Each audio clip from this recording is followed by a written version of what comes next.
Hoy los técnicos que analizan el fallo dicen se viola el principio acusatorio, porque los jueces que instruyeron son los mismos jueces que condenan.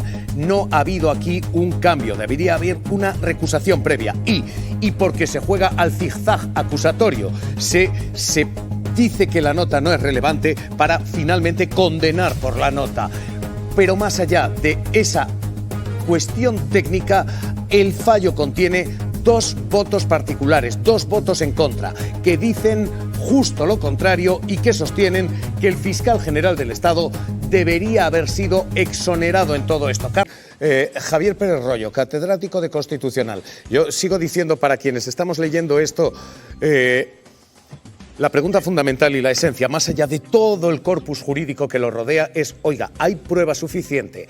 ¿Hay prueba suficiente?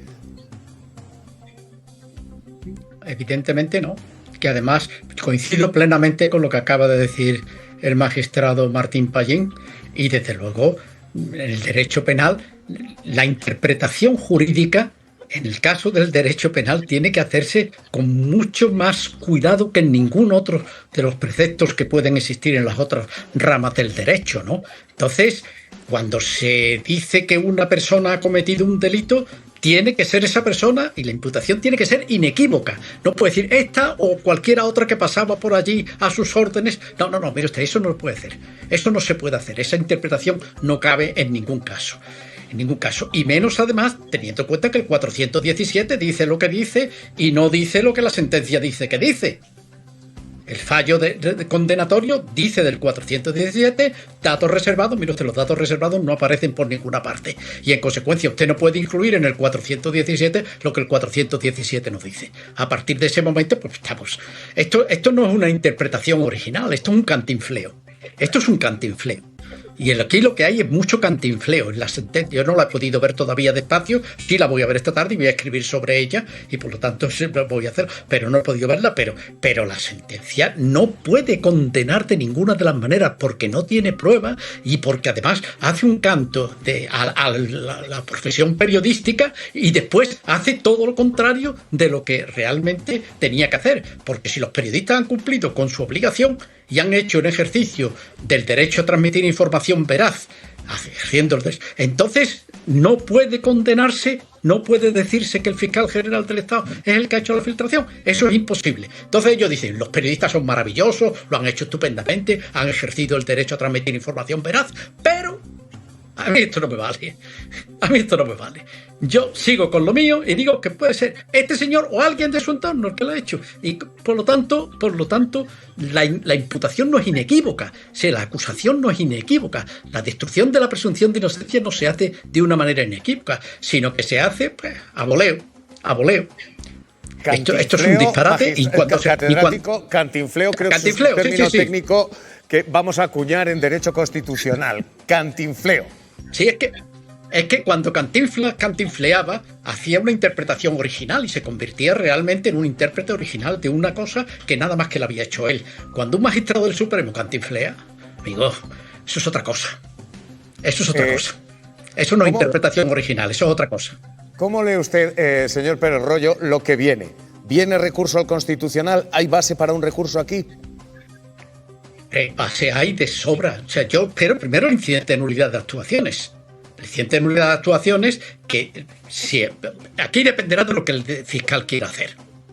Aquí, porque esto evidentemente él es el que tiene ahora mismo la palabra y el que tiene que decidir si va a recurrir ante el Tribunal Constitucional y para recurrir al Tribunal Constitucional antes tiene que hacer el incidente de nulidad de actuaciones. Y en ese incidente de nulidad de actuaciones puede ir poniendo punto por punto todas las vulneraciones de derechos fundamentales que se han cometido para ponerlas en conocimiento del tribunal, que el tribunal pueda reflexionar y decidir si realmente decide que el incidente tiene razón y se produce la nulidad de las actuaciones. Y si no, tiene que responder. Tiene que responder. Y eso ya no es hacer una sentencia como la que han hecho ahora, sino que es responder a la argumentación que se le haga por parte del fiscal general. Y después, una vez resuelto el incidente de nulidad de actuaciones, evidentemente se puede ir al Tribunal Constitucional, que hay que recordar que en materia de derechos fundamentales el Tribunal Supremo no es el Tribunal Supremo. sino que el Tribunal Supremo es el Supremo en todas las cuestiones, menos en aquellas que afectan al ejercicio de los derechos fundamentales. Eso, el máximo organismo es el Tribunal Constitucional. Y posteriormente está el Tribunal Europeo de Derechos Humanos, ¿no?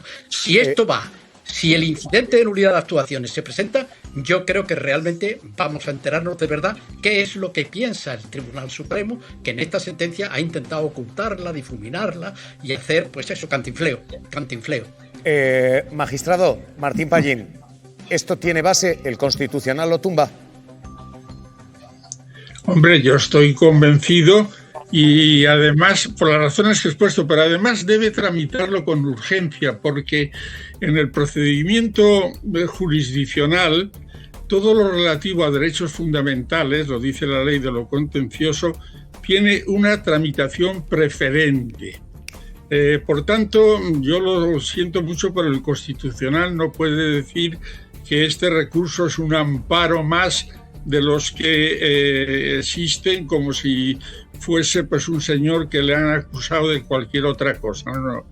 Esto es preferente, está en juego la institucionalidad del Estado. Ha salido una señora a decirnos que el Tribunal Supremo es el órgano superior de la cúspide judicial. Por supuesto, lo dice la Constitución, creo que es la portavoz del Partido Popular, y por tanto debería resolverlo urgentemente. Veo agujeros negros en la sentencia y comparto además con mi amigo Javier, con el que conversamos a menudo, lo del cantinfleo, porque soy un admirador de Cantinflas. Con Javier el bueno. Pérez Royo, Martín Pallín. Javier, mira, el 123.1 dice: el Tribunal Supremo, con jurisdicción en toda España, es el órgano jurisdiccional superior en todos los órdenes, salvo lo dispuesto en materia de garantías constitucionales. Salvo lo dispuesto en materia de garantías constitucionales. Que en eso existe el Tribunal Constitucional, que puede, evidentemente, anular la sentencia del Tribunal Supremo por vulneración de derechos fundamentales. Y este es un caso típico, el caso, además, como dice Martín Pallín, este es un caso único en España y en Europa. Es decir, no se ha visto nunca que en ningún sitio se haya ido contra el fiscal general del Estado. Y para hacerlo esto, se tenían que haber guardado las formas de unas maneras, pues claro, todavía nos queda la imparcialidad y tendremos que recurrir a lo que fue la intervención del presidente del Tribunal Supremo cortando al periodista del diario diciendo: ¿me está usted amenazando? ¿No está usted amenazando? Que era una manera de pérdida de imparcialidad, pero vamos, clarísima. Más luego, además, lo que han sido sus intervenciones posteriores en el Colegio de Abogados de Madrid, donde han hecho esas gracietas que han sido saludadas con risotadas, yo diría que lamentables, y que ponen de manifiesto la connivencia entre el juez instructor y el acusador, que el primero que hizo la acusación contra el fiscal general fue el decano del colegio, ¿no? Entonces, esa convivencia, esa conexión entre el presidente del tribunal y otro de los magistrados del tribunal, que ese incluso se chuleó y dijo: podéis ir diciendo por ahí que yo he dado las clases entre deliberación y deliberación. Vamos, una desvergüenza absoluta. Todo eso, pues claro que se tendrá que poner de manifiesto, y son quiebras del principio de imparcialidad de una manera espectacular, vamos, sin que no ofrece la más mínima duda. Catedrático de Derecho Constitucional Javier Pérez Royo. Magistrado emérito Martín Pallín. ¿Quién me iba a decir a mí que hablando de ley, costumbre y principios del derecho, al final íbamos a acabar hablando de Cantinflas? Gracias a los dos, les agradezco el nivel, les agradezco la claridad. Un abrazo fuerte, señor Martín Pallín, que me quedo sin tiempo, si solo llevamos 25 minutos hablando de esto. Pues no, es que lo de la amenaza que ha mencionado Javier fue lo que ocasionó que Estrasburgo anulase la condena a Otegi por una frase parecida que dijo la presidenta del tribunal. Bueno, por algo mucho menor. Para algo mucho menor. A los dos les agradezco. Les voy a conectar, siguen ustedes en videollamada, que de verdad ha sido instructivo, pero les veo que se les ha quedado corto. Les mando un abrazo muy fuerte a los dos, de verdad, un honor y un placer tenerlos. Estamos siempre a tu disposición. El derecho tiene que ver con el hecho de que él él concretamente él, con independencia de cuántas personas lo supieran, cosa que además es la base fundamental de la tarea periodística, él tiene una obligación especial. Yo discrepo radicalmente de lo que nos ha dicho antes el magistrado Martín Pallín, en el sentido de que eso viola de alguna manera alguna de las reglas de juego. Déjame acudir porque le estáis citando y ahora mismo hay dos personas que en esto tienen un criterio técnico extraordinariamente fundado. Uno es el magistrado emérito del Tribunal Supremo, José Antonio Martín Pallín, y voy a saludar enseguida a Javier Pérez Royo. Los dos tienen en esto cierta categoría. Señor Pérez Royo, le veo ya en pantalla, encantado de saludarle. ¿Cómo lo leen ustedes? Magistrado Martín Pallín, ¿hay prueba suficiente o esto es un salto en la lógica? Bueno, la señora Nebreda acaba de sentar una nueva teoría de la prueba y de la imputación. No ha podido ser ninguna otra persona. Que tenga cuidado, que alguna vez puede caer también en algún proceso en el que un juez dice no ha podido ser ninguna otra persona que la señora Nebreda, y se acabó la discusión. Yo lo que estoy verdaderamente asombrado, página 18 de la sentencia, párrafo penúltimo. Esto conculca algo que, bueno, pone hasta en cuestión ya no solamente principios jurídicos de lo que es el proceso penal de una sociedad democrática, sino que entra en un desconocimiento de lo que es la imputación de un hecho delictivo.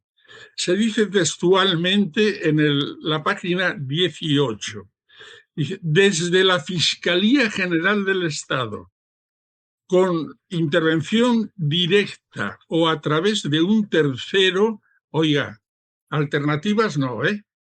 Las imputaciones tienen que ser concretas, determinadas y precisas. Si no, me estoy cargando la presunción de inocencia.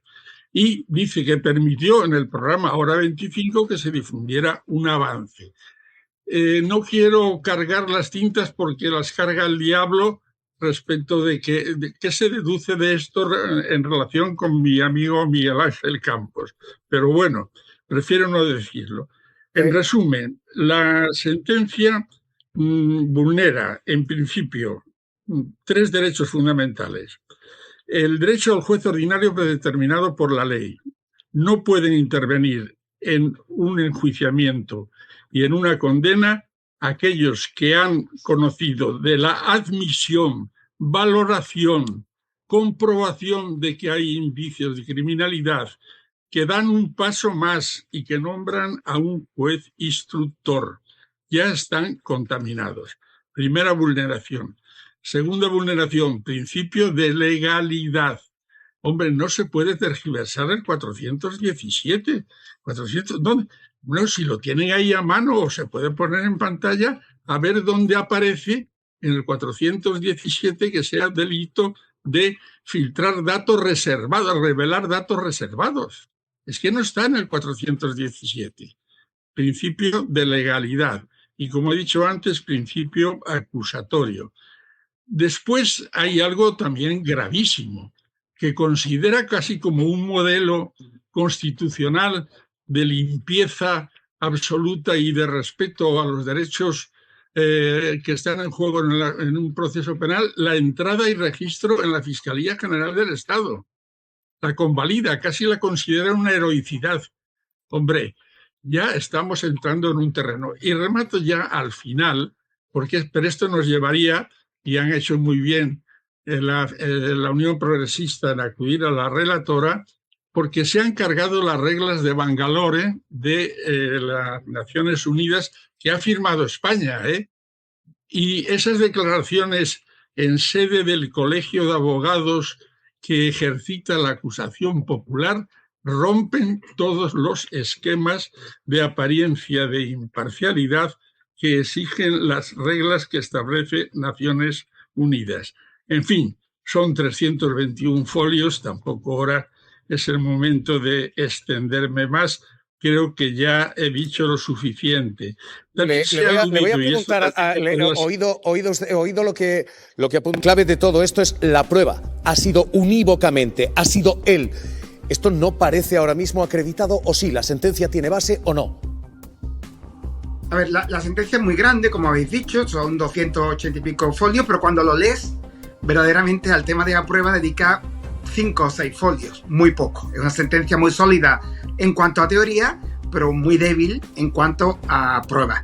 Hay dos tipos de pruebas. Una prueba respecto a la filtración, que lo deduce, yo creo que de cosas cogidas, como se suele decir, con alfileres, de que hubo una comunicación de 4 segundos con un periodista que llamó y evidentemente no cogió el teléfono, que eso no es nada. Del hecho del borrado, la sentencia dedica casi 6 páginas a hablar de que el fiscal borró los datos, pero lo que se borra pues no existe, y a partir de ahí poco más. Se dice que le da mucha credibilidad el testimonio de otra fiscal que le preguntó al fiscal si él lo había borrado y él no contestó. Bueno, eso es evidentemente está cogido con alfileres, y yo creo que el propio tribunal es consciente de que no hay pruebas de la filtración. Sinceramente no hay pruebas, pero el tribunal añade otra cosa. Al añadir la nota de prensa, de la nota de prensa sí hay pruebas, porque el propio fiscal general reconoció en público que él había escrito la nota de prensa. Luego yo creo que la sentencia, digamos, consigue de manera inteligente lo que quieren condenar. ¿Cómo condenan? Bueno, pues no hay, sinceramente, no hay posibilidad de presunción de inocencia, de desvirtuarla respecto a la filtración, aunque digan que sí, que están convencidos. Bueno, es un convencimiento sin prueba, y evidentemente respecto a la nota sí la hay. Me preocupa lo que dice, señor Urías. Mañana le voy a volver a citar para que lo hablemos. Consigue lo que quiere. Creíamos que primero uno tenía los indicios y luego decidía lo que quiere, no que se decidía primero y se justificaba después. Me preocupa lo que dice, señor Urías. Mañana hablamos. Claro, eso era cuando se publicaban las sentencias con su fundamentación, no cuando se hacían 3 semanas después. Buenas tardes. ¿Cómo lee usted esta sentencia? Pues con una enorme preocupación. Desde luego yo la respeto. No es todavía la verdad definitiva porque aún hay vías de recurso, pero mire, en derecho penal, el derecho penal es el que tiene que extremar más las garantías en todas las ramas del derecho, porque nos jugamos pues la libertad, el honor, el trabajo, y aquí desde luego lo que parece claro es que no hay un hilo directo que pueda garantizar la prueba de la comisión del delito. Por lo tanto, la situación, respetando la sentencia en esta instancia, sin ninguna duda ofrece, digamos, un campo para la preocupación, porque antes le escuché a uno de sus compañeros de tertulia, a cualquiera nos puede ocurrir esto. Yo, desde luego, soy mucho más, o creo más, en los votos particulares, por lo que he leído, que en la sentencia de la mayoría de la sala. Hoy los magistrados con los que consultábamos decían aquí se ha roto al menos 2-3 principios. El del juez predeterminado, los que instruyeron son los que han juzgado. Se ha roto el principio de legalidad, el de atribuir cuestiones a un artículo que no figuran en ese artículo, el 417, pero sobre todo decían el principio acusatorio. Se dijo primero esta nota de prensa no es relevante, al final se le condena por la nota de prensa. Señor Caldera, ¿esto acaba en el Constitucional? ¿Esto es reversible en el Constitucional? Desde luego, si yo fuera el afectado, por supuesto que iría al Tribunal Constitucional. De las tres quiebras que usted ha citado de la sentencia, la más grave, sin ninguna duda, es la del principio acusatorio. El que acusa tiene que probar. El que acusa es el que tiene que determinar y demostrar la prueba del delito cometido, no la persona acusada. Y aquí, en mi modesta opinión, ese principio se quiebra, ese principio no está nada claro.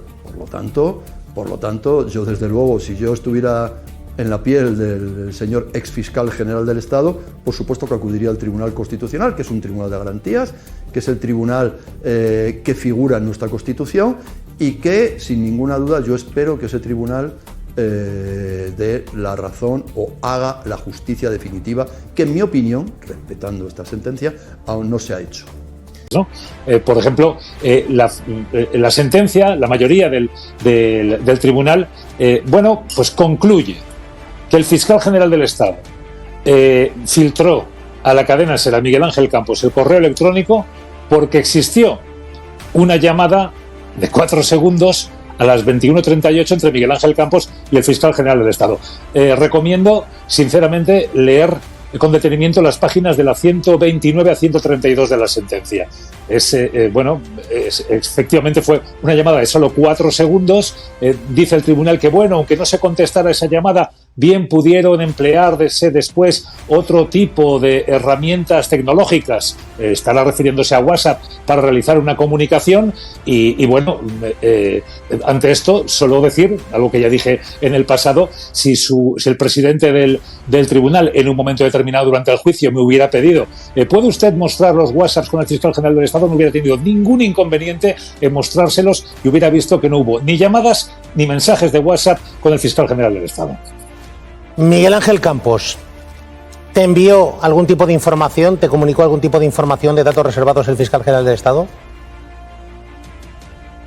Ningún tipo de información, ninguno.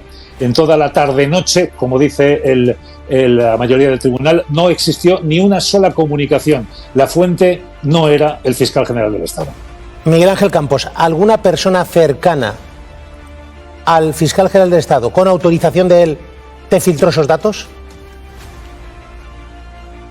Tampoco. Ninguna persona cercana al fiscal general del Estado filtró ninguno de esos datos. Recuerdo lo que ya manifesté durante el juicio oral y en fase de instrucción, y que lo mantengo, y que no lo han desmentido sus señorías, y es que en la tarde de ese 13 de marzo, acudí a un despacho, pude ver el contenido de ese correo del 2 de febrero,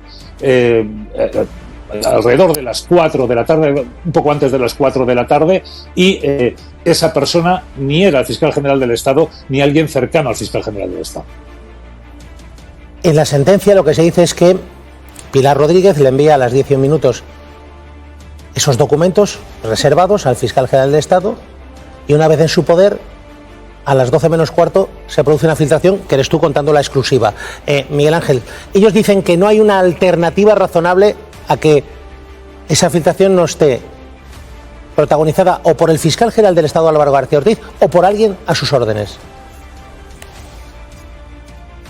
Han descartado todas las alternativas razonables. Lo expuso la defensa de Álvaro García Ortiz durante el procedimiento. Existían centenares de personas que tuvieron acceso a ese correo electrónico desde hacía 1 mes y 11 días antes de la publicación de la noticia. Esas personas pudieron, cualquiera de ellas, de hecho, yo creo que la persona que a mí me permitió visionar el correo es una de esas centenares de personas, pudieron esas personas haber filtrado ese correo. Todas esas posibles focos de filtración han sido desechados por el tribunal, no así por parte de los 2 votos particulares que que se muestran en contra del sentir de la mayoría y que dicen que no hay elemento alguno para poder condenar al fiscal general del Estado por estos hechos. ¿Qué es lo que dice fundamentalmente? Que la Fiscalía General del Estado tiene el deber de reserva de los datos privados de los ciudadanos, tiene una obligación especial. Da igual que una información particular mía sea difundida en un medio de comunicación, que para contradecir o no contradecir, o para salir al paso de una cosa o de otra, la Fiscalía General del Estado no puede hacer públicos esos datos que son míos. Eso es fundamental. Y luego, segundo, a la hora de explicar de por qué el correo electrónico sí o correo electrónico no, lo que te dice el Supremo, citando doctrina del propio Tribunal Supremo, lo que te dice es que el objeto del procedimiento no está completamente acotado hasta que se celebra la vista oral con todas las pruebas y tal. Y lo que te dice además pero además, porque es lógico, porque es una especie de unidad de acción lo que ha habido, y no se explica la nota de prensa sin la difusión del correo electrónico.